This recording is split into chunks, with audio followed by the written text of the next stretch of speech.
now for a little bit of a history lesson because during the Depression, the Glass-Steagall Act was introduced to split up banks and brokers. 10 years ago today, that act was repealed, a move that some now blame for the financial collapse. Our markets desk is exploring that story. We're going to start with Again, many Democrats voted to take those rules away. Your husband could have vetoed the bill, even though it might have been overridden. He could have done it symbolically. Instead, he chose to sign it. And what is your biggest regret?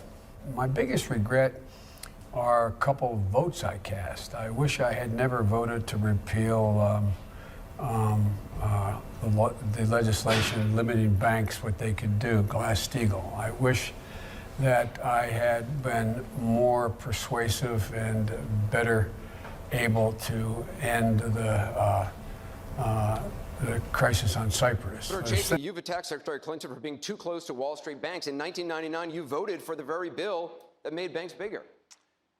The Glass-Steagall was my very first vote. I just arrived. My dad had died in office. I was appointed to the office. It was my very first vote. Are you saying you didn't know what you were voting for? I just arrived at the Senate. I think we get some takeovers, and that was one. It was my very first vote, and it was 92.5.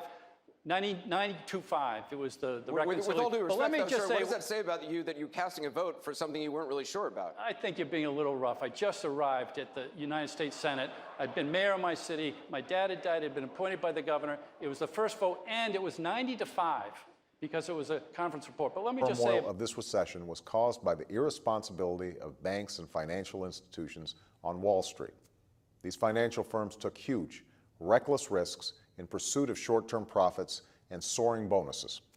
They gambled with borrowed money without enough oversight or regard for the consequences. Democrats and Republicans, and everybody in between, is that we all hated the bank bailout. I hated it.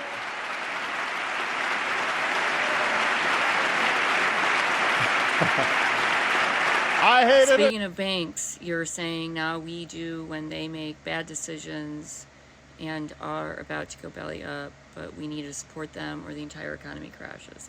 Yeah, you're referring to Obama bailing the banks out and Clinton. Clinton and several Democrats repealed the Glass-Steagall Act. There was like 5 people against it. So where were your Democrats then? And